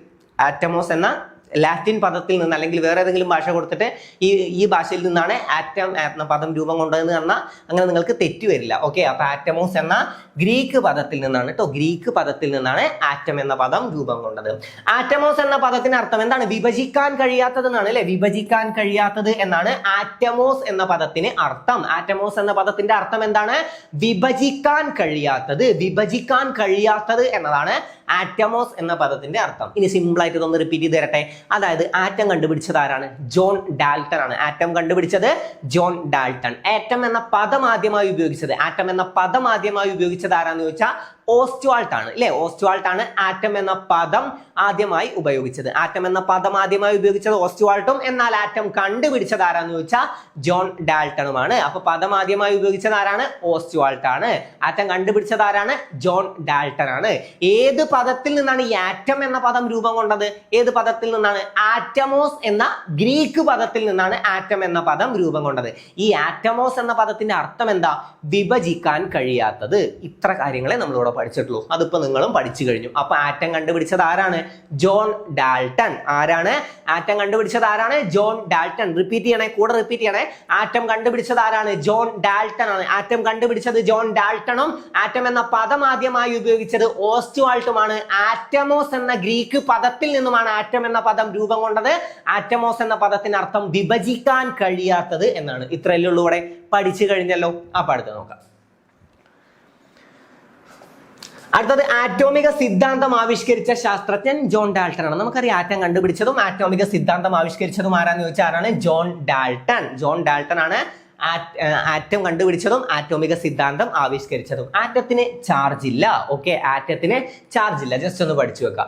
ആധുനിക ആറ്റോമിക ചിന്തയുടെ പിതാവാണ് ഡെമോക്രീറ്റസ്. ഡെമോക്രീറ്റസ് ആണ് ആധുനിക ആറ്റോമിക ചിന്തയുടെ പിതാവ്. ആധുനിക ആറ്റോമിക ചിന്തയുടെ പിതാവ് ആരാണ്? ഡെമോക്രീറ്റസ്. ആരാണ്? ഡെമോക്രീറ്റസ് ആണ്. ആധുനിക ആറ്റോമിക ചിന്തയുടെ പിതാവ് ആരാണ്? ഡെമോക്രീറ്റസ് ആണ്. ഡെമോക്രീറ്റസ് ആണ് ആധുനിക ആറ്റോമിക ചിന്തയുടെ പിതാവ്. ഒരു ആറ്റത്തിലെ മൗലിക കണങ്ങൾ ഏതൊക്കെയാണ്? Proton, neutron, electron. ഇനി ഇവിടെ നിന്ന് തന്നെ കുറെ ഇമ്പോർട്ടന്റ് ആയിട്ടുള്ള കാര്യങ്ങൾ ഇപ്പൊ തന്നെ ഞാൻ പഠിപ്പിച്ചു കൊടുത്തേ. പ്രോട്ടോൺ, ഇലക്ട്രോൺ, ന്യൂട്രോൺ, ഇത് മൂന്നും വളരെ ഇമ്പോർട്ടന്റ് ആണ്. അപ്പൊ ഇതുമായി ബന്ധപ്പെട്ട കുറച്ച് കാര്യങ്ങൾ ഞാനിപ്പോ പഠിച്ചു തരാം. അപ്പൊ ആറ്റോമിക സിദ്ധാന്തം ആവിഷ്കരിച്ചത് ആരാണ്? ജോൺ ഡാൾട്ടൺ ആണ്. ആറ്റം കണ്ടുപിടിച്ചത് ആരാന്ന് ചോദിച്ചാലും ആരാണ്? ജോൺ ഡാൾട്ടൺ ആണ്. പിന്നെ നമ്മൾ എന്ത് പഠിച്ചു? ആറ്റം എന്ന പദം ആദ്യമായി ഉപയോഗിച്ചത് ഓസ്റ്റ്വാൾട്ട് ആണ് അല്ലെ? ആറ്റം എന്ന പദം ആദ്യമായി ഉപയോഗിച്ചത് ഓസ്റ്റ്വാൾട്ട് ആണ്. ഈ ഓസ്റ്റ്വാൾട്ട് പ്രക്രിയ എന്താണ്? നൈട്രിക് ആസിഡ് നിർമ്മാണമാണ് അല്ലെ? ഓസ്റ്റ്വാൾട്ട് പ്രക്രിയ അതും കൂടെ ജസ്റ്റ് ഒന്ന് പഠിച്ചു വെക്കുക. അത് ഇവിടെ ഉള്ളതല്ല, വേറെ പഠിക്കാനുള്ളതാണ്, എന്നാലും പഠിച്ചു വെക്കുക. ഓസ്റ്റ്വാൾട്ട് പ്രക്രിയ നൈട്രിക് ആസിഡ് നിർമ്മാണമാണ്. ഓക്കെ, ഇനി ആറ്റമോസ് എന്ന എന്ത് പദത്തിൽ നിന്നാണ്? ഗ്രീക്ക് പദത്തിൽ നിന്നുമാണ് ആറ്റം എന്ന പദം രൂപം കൊണ്ടത്. ആറ്റമോസ് എന്ന പദത്തിന്റെ അർത്ഥം എന്താണ്? വിഭജിക്കാൻ കഴിയാത്തത് എന്നാണ്. ആറ്റോമിക സിദ്ധാന്തം ജോൺ ഡാൾട്ടൺ ആണ്. പിന്നെ ആറ്റത്തിന് എന്തില്ല? ചാർജ് ഇല്ല. മനസ്സിലാക്കി വെക്കുക. ആധുനിക ആറ്റോമിക ചിന്തയുടെ പിതാവ് ആരാണ്? ഡെമോക്രീറ്റസ് ആണ് ആധുനിക ആറ്റോമിക ചിന്തയുടെ പിതാവ്. ആറ്റത്തിലെ 3 മൗലിക കണങ്ങൾ ഏതൊക്കെയാണ്? Proton, neutron, electron. ഇവിടെ നിങ്ങൾ കൺഫ്യൂഷൻ വരുത്താൻ എങ്ങനെയെന്ന് പറഞ്ഞു തരട്ടെ. ഇതിന്റെ താഴെ ന്യൂക്ലിയസും കൂടെ കൊടുക്കും, അല്ലെങ്കിൽ ഇതിന്റെ ഇടയിലായിട്ട് 4 ഓപ്ഷൻ കൊടുക്കുമ്പോൾ അതിൽ ന്യൂക്ലിയസ് കൂടെ കൊടുക്കും. അത് ആറ്റത്തിലെ മൗലിക കണമല്ല. ഓക്കെ, ന്യൂക്ലിയസ് ആറ്റത്തിലെ ഒരു മൗലിക കണമല്ല, ആറ്റത്തിന്റെ കേന്ദ്ര ഭാഗമാണ് ന്യൂക്ലിയസ്. ആറ്റത്തിലുള്ള 3 മൗലിക കണങ്ങൾ പ്രോട്ടോൺ, ഇലക്ട്രോൺ, ന്യൂട്രോൺ എന്നിവയാണ്. ഇതിൽ ഈ പ്രോട്ടോൺ എന്താണെന്നറിയോ? പോസിറ്റീവ് ചാർജ് ആണ്. Positive charge. Okay, positive charge ആണ്. പിന്നെ ന്യൂട്രോണിന് നോ ചാർജ്, ചാർജ് ഇല്ല. ഇലക്ട്രോൺ എന്താ അറിയോ? നെഗറ്റീവ് ചാർജ് ആണ്. നെഗറ്റീവ് ചാർജ് ചോദിക്കാറുണ്ട്. അപ്പൊ പ്രോട്ടോണിന് പോസിറ്റീവ് ചാർജ്, ഇലക്ട്രോണിന് നെഗറ്റീവ് ചാർജ്, ന്യൂട്രോണിന് നോ ചാർജ്. നോ വെച്ച് കണക്ട് ചെയ്യാം. No charge. Okay, no charge. ന്യൂട്രോണിന് എന്താണ്? നോ ചാർജ് ആണ്. ഓക്കെ, ഈ പ്രോട്ടോൺ കണ്ടുപിടിച്ചത് ആരാന്നറിയോ? പ്രോട്ടോൺ കണ്ടുപിടിച്ചതും ആറ്റത്തിന്റെ കേന്ദ്ര ഭാഗമായിട്ടുള്ള ന്യൂക്ലിയസ് കണ്ടുപിടിച്ചതും ഏണസ്റ്റ് റൂദർഫോർഡ് ആണ്. പഠിച്ചോ? റൂദർഫോർഡ് ആണ് പ്രോട്ടോൺ കണ്ടുപിടിച്ചത്. ആരാണ്? റൂദർഫോർഡ് ആണ്. ഓക്കെ, റൂദർഫോർഡ് ആണ് പ്രോട്ടോൺ കണ്ടുപിടിച്ചത്. ഓക്കെ, ഇത് പ്രോട്ടോൺ കണ്ടുപിടിച്ചത് റൂദർഫോർഡ് ആണ്. ഇലക്ട്രോൺ കണ്ടുപിടിച്ചതാണ് J Thomson. Okay, J Thomson ആണ് ഇലക്ട്രോൺ കണ്ടുപിടിച്ചത് ആരാണ്? J Thomson. ന്യൂട്രോൺ കണ്ടുപിടിച്ചതാണ് James Chadwick. Okay, James Chadwick ആണ് ഏത് കണ്ടുപിടിച്ചത്? ന്യൂട്രോൺ കണ്ടുപിടിച്ചത്. അപ്പൊ പ്രോട്ടോൺ കണ്ടുപിടിച്ചത് ആരാണ്? Ernest Rutherford. ഇലക്ട്രോൺ കണ്ടുപിടിച്ചത് ആരാണ്? J Thomson. ഇനി ന്യൂട്രോൺ കണ്ടുപിടിച്ചത് ആരാണ്? ന്യൂട്രോൺ കണ്ടുപിടിച്ചത് ജെയിംസ് ചാഡ്വിക് ആണ് ന്യൂട്രോൺ കണ്ടുപിടിച്ചത്. ഈ റൂദർഫോർഡ് തന്നെയാണ് ആറ്റത്തിന്റെ ന്യൂക്ലിയസും കണ്ടെത്തിയിട്ടുള്ളത്. ആറ്റത്തിന്റെ കേന്ദ്രഭാഗം എന്നറിയപ്പെടുന്ന ന്യൂക്ലിയസും കണ്ടെത്തിയിട്ടുള്ളത് ആരാണ്? റൂദർഫോർഡ് ആണ്. ഇത്രയും കാര്യങ്ങൾ ക്ലിയർ ആയോ? അപ്പോ പ്രോട്ടോൺ അങ്ങനെ കണക്ട് ചെയ്താൽ പ്രോട്ടോണിന് പോസിറ്റീവ് ചാർജ് ആണെന്നുള്ളത് നമുക്ക് കിട്ടും. അങ്ങനെ കണക്ട് ചെയ്താൽ മതി. രണ്ടും വെച്ചിട്ട് കണക്ട് ചെയ്യാം. ഓക്കെ, ഇതിൽ ഇപ്പൊ ഇതെന്താ? ഇപ്പൊ ഇത് ഓക്കെ, അപ്പൊ പ്രോട്ടോൺ പോസിറ്റീവ് ചാർജ് അങ്ങനെ കണക്ട് ചെയ്ത് വെക്കുക. പ്രോട്ടോണിന് പോസിറ്റീവ് ചാർജ് ആണ്, ഇലക്ട്രോണിനാണ് നെഗറ്റീവ് ചാർജ് ഉള്ളത്. ചാർജ് ഇല്ലാത്തത്, അതായത് നോ ചാർജ്, നോ ന്യൂ അങ്ങനെ വെച്ച് കണക്ട് ചെയ്യുക. നോ ചാർജ് ആണ് ന്യൂട്രോണിന് നോ ചാർജ് ആണ്. അപ്പൊ പ്രോട്ടോൺ കണ്ടുപിടിച്ചത് റൂദർഫോർഡ്. ഇനി നമുക്ക് പഠിക്കാട്ടോ അത്. അപ്പൊ പ്രോട്ടോൺ കണ്ടുപിടിച്ചത് റൂദർഫോർഡ്, ഇലക്ട്രോൺ കണ്ടുപിടിച്ചത് ആരാണ്? J Thomson. ന്യൂട്രോൺ കണ്ടുപിടിച്ചത് ആരാന്ന് ചോദിച്ചത് ആരാണ്? ന്യൂട്രോൺ കണ്ടുപിടിച്ചത് ജെയിംസ് ചാഡ്വിക് ആണ്. ഓക്കെ, ന്യൂട്രോണിന് എന്തില്ല? ചാർജ് ഇല്ല. ആറ്റത്തിലെ ചാർജ് ഇല്ലാത്ത കണം ഏതെന്ന് ചോദ്യം വന്നാൽ അത് ന്യൂട്രോൺ ആണ്. ആറ്റത്തിലെ പോസിറ്റീവ് ചാർജ് ഉള്ള കണം ഏതെന്ന് ചോദിച്ചാൽ അതേതാണ്? അത് പ്രോട്ടോൺ ആണ്. ഓക്കെ, ആറ്റത്തിലെ നെഗറ്റീവ് ചാർജ് ഉള്ള കണം ഏതെന്ന് ചോദിച്ചാൽ അതേതാണ്? ഇലക്ട്രോൺ ആണ്. സ്റ്റേറ്റ്മെന്റ് ആയിട്ട് വരും. ആറ്റത്തിലെ പോസിറ്റീവ് ചാർജ് ഉള്ള കണമാണ് ഇലക്ട്രോൺ, അതൊരു തെറ്റാണ്. ഓക്കെ, ആറ്റത്തിലെ പോസിറ്റീവ് ചാർജ് ഉള്ള കണമാണ് ന്യൂട്രോൺ, അതൊരു തെറ്റാണ്. ഇനി ആറ്റത്തിലെ നെഗറ്റീവ് ചാർജ് ഉള്ള കണമാണ് ന്യൂട്രോൺ, അതും തെറ്റാണ്. ന്യൂട്രോണിന് എന്തില്ല? ചാർജ് ഇല്ല. No charge neutron. കണക്ട് ചെയ്യാൻ ന്യൂ കണക്ട് ചെയ്ത് വെക്കുക. ഇലക്ട്രോൺ എന്താണ്? നെഗറ്റീവ് ചാർജ് ആണെന്നും പ്രോട്ടോണിന് പോസിറ്റീവ് ചാർജ് ആണെന്നും കണക്ട് ചെയ്ത് വെക്കുക. അപ്പൊ പ്രോട്ടോൺ കണ്ടുപിടിച്ചത് ഏണസ്റ്റ് റൂദർഫോർഡ് ആണ്. ഇലക്ട്രോൺ കണ്ടുപിടിച്ചത് ജെ തോംസൺ ആണ്. ഇനി ന്യൂട്രോൺ കണ്ടുപിടിച്ചത് ആരാണ്? ജെയിംസ് ചാഡ്വിക് ആണ്. ഇത്രയും കാര്യങ്ങൾ ക്ലിയർ അല്ലേ? പെർഫെക്റ്റ് അല്ലേ? അടുത്ത് നോക്കാം. അടുത്ത നമുക്ക് ന്യൂക്ലിയസിനെ ഒന്ന് പഠിക്കണം. അതിൽ ഇമ്പോർട്ടന്റ് ആയിട്ടുള്ള ഞാൻ റിപ്പീറ്റ് ചെയ്ത് തരാം, ബാക്കി ഒന്ന് ജസ്റ്റ് കേട്ട് പോവാ. ആറ്റത്തിന്റെ കേന്ദ്രഭാഗം എന്നറിയപ്പെടുന്നത് ന്യൂക്ലിയസ് ആണ്. അപ്പൊ ആറ്റത്തിന്റെ കേന്ദ്രഭാഗം, അതായത് ആറ്റം, ഇതിലിതാ ഈ കേന്ദ്രഭാഗമാണ് ന്യൂക്ലിയസ്. ആറ്റത്തിന്റെ കേന്ദ്രഭാഗമാണ് ന്യൂക്ലിയസ്. ആറ്റത്തിന്റെ കേന്ദ്രഭാഗം എന്നറിയപ്പെടുന്നതാണ് ന്യൂക്ലിയസ്. പഠിച്ചു വെക്കുക, ന്യൂക്ലിയസ് ആണ് ആറ്റത്തിന്റെ കേന്ദ്രഭാഗം. ന്യൂക്ലിയസ് കണ്ടെത്തിയത് ഏണസ്റ്റ് റൂദർഫോർഡ് ആണ്. ന്യൂക്ലിയസ് കണ്ടെത്തിയതും പിന്നെ അതുപോലെ തന്നെ എന്ത് കണ്ടെത്തിയത്? പ്രോട്ടോൺ കണ്ടുപിടിച്ചതും ഏണസ്റ്റ് റൂദർഫോർഡ് ആണ്. പദാർത്ഥങ്ങളിൽ പോസിറ്റീവ് ചാർജ് ഉണ്ടെന്ന് ആധികാരികമായി തെളിയിച്ച ശാസ്ത്രജ്ഞനാണ് ഏണസ്റ്റ് റൂദർഫോർഡ്. ജസ്റ്റ് അറിഞ്ഞു വെക്കുക. ആറ്റത്തിന്റെ ഭൂരിഭാഗവും ശൂന്യമാണെന്നും പോസിറ്റീവ് ചാർജ് മുഴുവൻ കേന്ദ്രീകരിച്ച ഒരു ഭാഗം ഉണ്ടെന്നും സമർത്ഥിച്ച ശാസ്ത്രജ്ഞൻ ഏണസ്റ്റ് റൂദർഫോർഡ് ആണ്. ഓക്കെ, ആറ്റത്തിന്റെ ഭൂരിഭാഗവും ശൂന്യമാണെന്നും പോസിറ്റീവ് ചാർജ് മുഴുവൻ എവിടെയാണ് കേന്ദ്രീകരിച്ചിട്ടുള്ളത്? പോസിറ്റീവ് ചാർജ് മുഴുവൻ കേന്ദ്രീകരിച്ചിരിക്കുന്നത് എവിടെയാണ്? അത് ന്യൂക്ലിയസിലാണെന്നും കണക്ട് ചെയ്ത് വെക്കുക. ആറ്റത്തിന്റെ പോസിറ്റീവ് ചാർജ് മുഴുവൻ കേന്ദ്രീകരിച്ചിരിക്കുന്ന ഭാഗം ന്യൂക്ലിയസ് ആണ്. ജസ്റ്റ് മനസ്സിലാക്കി വെക്കുക. അപ്പൊ ആറ്റത്തിന്റെ കേന്ദ്ര ഭാഗം എന്നറിയപ്പെടുന്നത് ഏതാണ്? ന്യൂക്ലിയസ് ആണ്. ന്യൂക്ലിയസ് കണ്ടെത്തിയത് ആരാണ്? ഏണസ്റ്റ് റൂദർഫോർഡ് ആണ്. ആറ്റത്തിന്റെ പോസിറ്റീവ് ചാർജ് മുഴുവൻ കേന്ദ്രീകരിച്ചിരിക്കുന്നത് എവിടെയാണ്? ന്യൂക്ലിയസിലാണെന്നും പഠിച്ചു വെക്കുക. ഇത്ര ജസ്റ്റ് അറിഞ്ഞു വെച്ചാൽ മതി. ആറ്റത്തിന്റെ മുഴുവൻ മാസും കേന്ദ്രീകരിച്ചിരിക്കുന്നത് ന്യൂക്ലിയസിലാണ്. ആറ്റത്തിന്റെ മുഴുവൻ മാസും കേന്ദ്രീകരിച്ചിരിക്കുന്നതും എവിടെയാണ്? ന്യൂക്ലിയസിലാണ്. മുഴുവൻ മാസും മുഴുവൻ പോസിറ്റീവ് ചാർജും കേന്ദ്രീകരിച്ചിരിക്കുന്നത് ന്യൂക്ലിയസിലാണ്. ആറ്റത്തിൽ പോസിറ്റീവ് ചാർജുള്ള കേന്ദ്രമുണ്ടെന്ന് ശാസ്ത്രലോകം അംഗീകരിച്ച വർഷമാണ് 1911. അതും ജസ്റ്റ് ഒന്ന് മനസ്സിലാക്കി വെക്കുക. ഓക്കെ, ആറ്റത്തിന്റെ പോസിറ്റീവ് ചാർജുള്ള അതായത് ആറ്റത്തിൽ പോസിറ്റീവ് ചാർജുള്ള കേന്ദ്രമുണ്ടെന്ന് ശാസ്ത്രലോകം അംഗീകരിച്ചത് 1911. അതായത് റൂദർഫോർഡ് ഇങ്ങനെ പറയുന്നുണ്ടെങ്കിലും അംഗീകരിക്കണ്ടേ?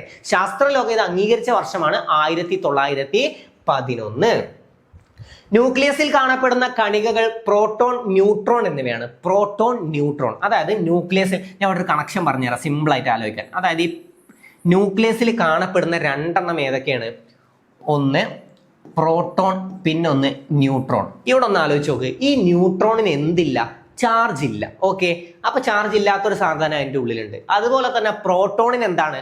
പോസിറ്റീവ് ചാർജ് ആണ്. അപ്പൊ ഈ പോസിറ്റീവ് ചാർജ് മൊത്തം അവിടെ പൊയ്ക്കല്ലേ. അപ്പൊ അതാണ് പറയുന്നത് ആറ്റത്തിന്റെ കേന്ദ്രഭാഗമായ ന്യൂക്ലിയസിൽ പോസിറ്റീവ് ചാർജ് കേന്ദ്രീകരിച്ചിരിക്കുന്നത്. അതാണ്. അത്രേ ഉള്ളൂ കാര്യം. നിങ്ങൾ ജസ്റ്റ് കാര്യം മനസ്സിലാക്കി വെച്ചാൽ മതി. പ്രോട്ടോണിന് പോസിറ്റീവ് ചാർജ് ആണെന്ന് നമ്മൾ പഠിച്ചിട്ടുണ്ട്. ഈ പ്രോട്ടോൺ മാത്രമേ ഇവിടെ ഉള്ളൂ. നെഗറ്റീവ് ചാർജ് ഉള്ള ഒരു സാധനം അവിടെ കയറിയിട്ടില്ല. ആര് കയറിയിട്ടില്ല? ഇലക്ട്രോൺ കയറിയിട്ടില്ല. ഓക്കെ, അപ്പൊ ന്യൂക്ലിയസിൽ എന്തില്ല? ഇലക്ട്രോൺ ഇല്ല എന്നുള്ളതും പഠിച്ചു വെക്കുക. അത് പഠിച്ചു വെച്ചാൽ തന്നെ കുറെയൊക്കെ കണക്ട് ചെയ്ത് നിങ്ങൾക്ക് ആൻസറിലേക്ക് എത്താൻ പറ്റും. അപ്പോൾ ആറ്റത്തിൽ മീൻസ് ന്യൂക്ലിയസിൽ എന്തൊക്കെയാണുള്ളത്? പ്രോട്ടോണും ന്യൂട്രോണും മാത്രമാണ് ഉള്ളത്. പ്രോട്ടോണിന് പോസിറ്റീവ് ചാർജ് ആണ്, ന്യൂട്രോണിന് ഒരു സ്വഭാവമല്ല, ചാർജ് ഇല്ല. ഓക്കെ, അപ്പൊ ചാർജ് ഇല്ല. അപ്പൊ പ്രോട്ടോൺ പോസിറ്റീവ് ചാർജ് ആണ്. ഓക്കെ, ന്യൂക്ലിയസിന്റെ ചാർജ് പോസിറ്റീവ് ആണ്. തന്നെയല്ലേ നമ്മൾ ഇത്ര നേരം പറഞ്ഞു? ന്യൂക്ലിയസിന്റെ ചാർജ് പോസിറ്റീവ് ആണ്. ന്യൂക്ലിയസിൽ കാണപ്പെടുന്ന കണികകൾ പ്രോട്ടോൺ, ന്യൂട്രോൺ ആണ്. പ്രോട്ടോണും ന്യൂട്രോണും ചേർന്ന് രൂപം കൊള്ളുന്നത് ന്യൂക്ലിയോൺ ആണ്. ഇത് പഠിച്ചു വെക്കണേ. പ്രോട്ടോണും ന്യൂട്രോണും ചേർന്ന് രൂപം കൊള്ളുന്നതാണ് ന്യൂക്ലിയോൺ. പ്രോട്ടോണും ന്യൂട്രോണും ചേർന്ന് രൂപം കൊള്ളുന്നതാണ് ന്യൂക്ലിയോൺ.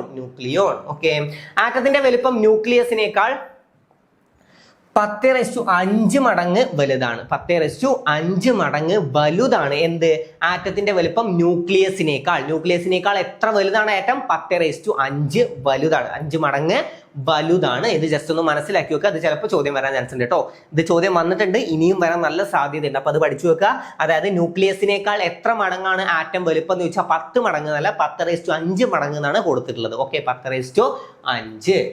ഓക്കെ, അപ്പൊ ന്യൂക്ലിയസ് ഏകദേശം ക്ലിയർ ആയല്ലോ. ന്യൂക്ലിയസിൽ പോസിറ്റീവ് ചാർജ് മുഴുവൻ കേന്ദ്രീകരിച്ചിരിക്കുന്നത് ന്യൂക്ലിയസിലാണെന്ന് പറയുന്നുണ്ട്. അപ്പൊ ന്യൂക്ലിയസിൽ പോസിറ്റീവ് ചാർജ് ആവാൻ കാരണം എന്താണ്? അവിടെ പ്രോട്ടോണും ന്യൂട്രോണും മാത്രമേ ഉള്ളൂ. നെഗറ്റീവ് ചാർജ് ഉള്ള ആൾ അവിടെ കയറിയിട്ടില്ല. അപ്പൊ ചോദ്യം വരും, ന്യൂക്ലിയസിൽ ഇല്ലാത്ത കണം ഏതെന്ന് ചോദിച്ചാൽ അതേതാണ്? ഇലക്ട്രോൺ ആണ് കേട്ടോ. അടുത്തത് ഇലക്ട്രോൺ. എന്ത് പറഞ്ഞു? നെഗറ്റീവ് ചാർജ് ഉള്ള കണമാണ് ഇലക്ട്രോൺ എന്നുള്ളത് പറഞ്ഞു. 1897 ഡിസ്ചാർജ് ട്യൂബ് പരീക്ഷണങ്ങളിലൂടെ നെഗറ്റീവ് ചാർജ് ഉള്ള കണങ്ങൾ ഉണ്ടെന്ന് കണ്ടെത്തിയ ശാസ്ത്രജ്ഞൻ J.J. തോംസൺ. അല്ലേ?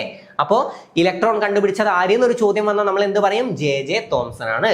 ഇലക്ട്രോണിന്റെ മാസ് 9.109 × 10⁻³ kg. ഇതൊക്കെ ജസ്റ്റ് വായിച്ചു വിടാട്ടോ. ഞാൻ നോട്ട്സ് എന്തായാലും നമ്മളുടെ ഇതിലിടും. അപ്പൊ ഇത് വായിച്ചൊന്ന് പഠിക്കുക. ഇലക്ട്രോണിന്റെ ചാർജ് എത്രയാണ്? 1.602 × 10⁻⁹ കൂളോ.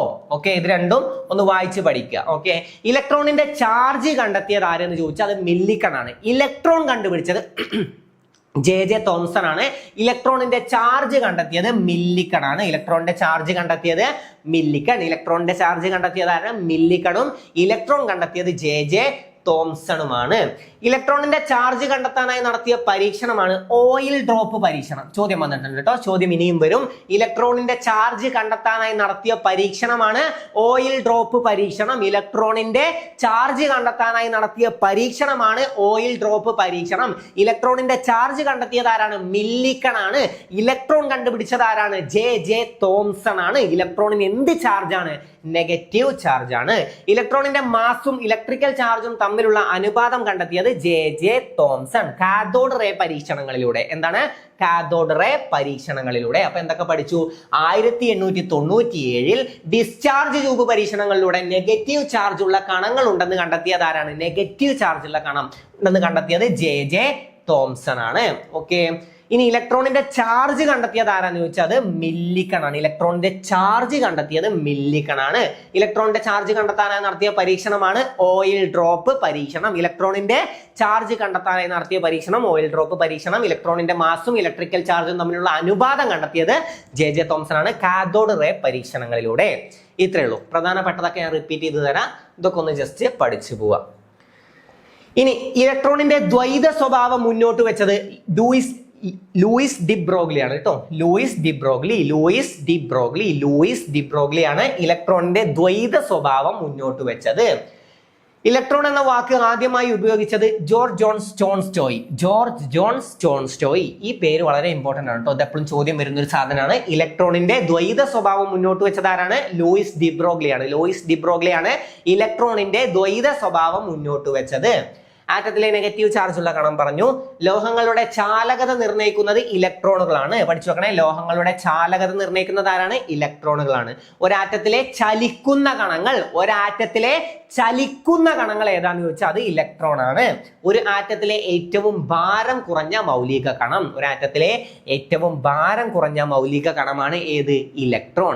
ഇലക്ട്രോണിന് നെഗറ്റീവ് ചാർജ് ആണ്. അപ്പൊ നെഗറ്റീവ് താഴേക്ക് പോലെ, നെഗറ്റീവ് പറഞ്ഞാൽ 0 കഴിഞ്ഞ് ഇങ്ങനെ താഴേക്ക്, അതായത് 3, 2, 1, 0 അതിൽ നിന്ന് താഴേക്ക് പോയാലാണ് നെഗറ്റീവ് ആവുക. അപ്പൊ അങ്ങനെ ആ നെഗറ്റീവ് വെച്ച് കണക്ട് ചെയ്താൽ നിങ്ങൾക്ക് എന്ത് കിട്ടും? ഇതിന് ഭാരം കുറവാണ് എന്നത് നിങ്ങൾക്ക് കിട്ടും. ഓക്കെ, ഒരാറ്റത്തിലെ ഏറ്റവും ഭാരം കുറഞ്ഞ മൗലിക കണമാണ് ഏത്?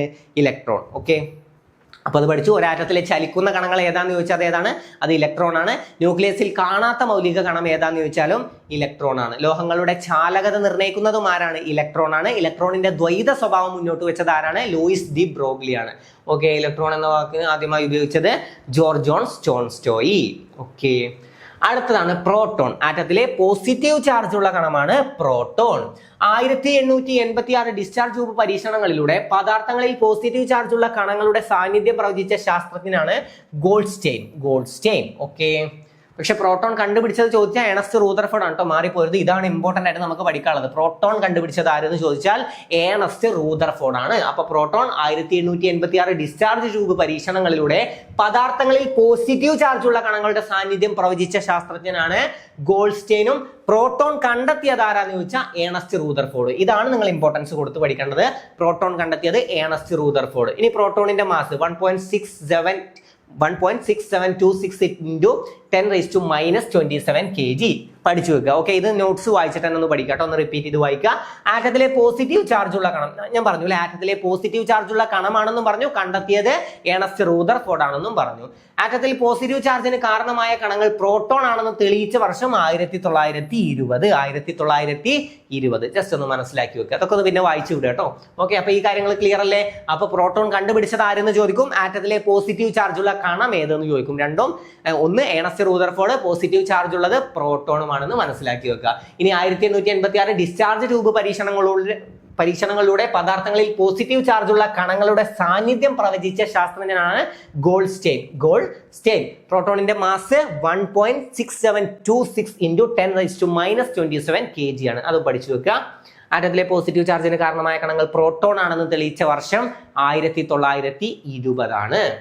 പ്രോട്ടോണിന്റെ മാസിന് തുല്യമായത് ഒരു ഹൈഡ്രജൻ ആറ്റത്തിന്റെ മാസാണ് കേട്ടോ. ഒരു ഹൈഡ്രജൻ ആറ്റത്തിന്റെ മാസ് പ്രോട്ടോണിന്റെ മാസിന് തുല്യമാണ്. ഒരു ആറ്റം ഏതാണ് എന്ന് തീരുമാനിക്കുന്നത് അതിലെ പ്രോട്ടോണുകളുടെ എണ്ണമാണ്. പഠിച്ചു കേട്ടോ. ഒരു ആറ്റം ഏതാണ് എന്ന് തീരുമാനിക്കുന്നത് അതിലെ പ്രോട്ടോണുകളുടെ എണ്ണമാണ്. ഒരു ആറ്റത്തിന്റെ ഐഡന്റിറ്റി കാർഡ് ഇമ്പോർട്ടന്റ് ആണ് കേട്ടോ, വളരെ ഇമ്പോർട്ടന്റ് ആണ്. ഒരു ആറ്റത്തിന്റെ ഐഡന്റിറ്റി കാർഡ് എന്നും ഫിംഗർ പ്രിന്റ് എന്നൊക്കെ അറിയപ്പെടുന്നത് ഏതാണ്? അത് പ്രോട്ടോൺ ആണ്. ഒരു ആറ്റത്തിന്റെ ഐഡന്റിറ്റി കാർഡ് എന്നും ഫിംഗർ പ്രിന്റ് എന്നൊക്കെ അറിയപ്പെടുന്നത് ഏതാണ്? പ്രോട്ടോൺ ആണ്. ഒരു ആറ്റത്തിലെ പ്രോട്ടോണുകളുടെയും ഇലക്ട്രോണുകളുടെയും എണ്ണം തുല്യമായിരിക്കും. ഒരാറ്റത്തിലെ പ്രോട്ടോണുകളുടെയും ഇലക്ട്രോണുകളുടെയും എണ്ണം എന്തായിരിക്കും? തുല്യമായിരിക്കും എന്ന് പഠിച്ചു വെക്കുക. ഓക്കെ, ഇനി ന്യൂട്രോൺ കണ്ടെത്തിയത് നമ്മൾ പഠിച്ചു. ജെയിംസ് ചാഡ്വിക് ആണ്. ന്യൂട്രോണിന് എന്തില്ല? ചാർജ് ഇല്ല. ആറ്റത്തിലെ ചാർജ് ഇല്ലാത്ത കണം ഏതാന്ന് ചോദിച്ചാൽ ഏതാണ്? ന്യൂട്രോൺ ആണ്. 1932 ആറ്റത്തിനുള്ളിൽ ചാർജ് ഇല്ലാത്ത കണമായ ന്യൂട്രോൺ ഉണ്ടെന്ന് ശാസ്ത്രീയമായി തെളിയിച്ച ശാസ്ത്രജ്ഞൻ ജെയിംസ് ചാഡ്വിക് ആണ്. ഒരു ആറ്റത്തിലെ ഏറ്റവും ഭാരം കൂടിയ മൗലിക കണമാണ് ന്യൂട്രോൺ. ഒരു ആറ്റത്തിലെ ഏറ്റവും ഭാരം കൂടിയത് ഏതാന്ന് ചോദിച്ചാൽ ന്യൂട്രോണും, ഭാരം കുറഞ്ഞത് ഏതാന്ന് ചോദിച്ചാൽ ഏതാണ്? ഇലക്ട്രോണും ആണ്. ഓക്കെ, രണ്ടും പഠിച്ചു വെക്കുക. ന്യൂക്ലിയസിൽ ന്യൂട്രോൺ ഇല്ലാത്ത മൂലകമാണ് ഹൈഡ്രജൻ. നമ്മൾ പറഞ്ഞു പ്രോട്ടോണും ന്യൂട്രോണും ആണ് ന്യൂക്ലിയസിൽ ഉള്ളത്. നമ്മൾ പഠിച്ചു ഒരു ആറ്റത്തിന്റെ ന്യൂക്ലിയസിൽ ഏതൊക്കെയാണ് ഉള്ളത്? പ്രോട്ടോണും ന്യൂട്രോണും ആണുള്ളത്. പക്ഷെ ഒന്നിലില്ല, അതായത് ഒരു മൂലകത്തിൽ ഇല്ല. ഏതാണ്? അത് ഹൈഡ്രജൻ ആണ്. ഹൈഡ്രജനിൽ എന്തില്ല? ന്യൂട്രോൺ ഇല്ല. അപ്പൊ ന്യൂക്ലിയസിൽ ന്യൂട്രോൺ ഇല്ലാത്ത മൂലകമാണ് ഹൈഡ്രജൻ. മൗലിക കണങ്ങൾക്ക് പുറമെ ആറ്റത്തിന്റെ കണങ്ങളിൽ കണ്ടെത്തിയിട്ടുള്ള മറ്റ് സൂക്ഷ്മ കണങ്ങളാണ് ഒന്ന് മിസോണുകൾ. ജസ്റ്റ് ഒന്ന് നോട്ട് ചെയ്ത് വെച്ചോ. മിസോണുകൾ,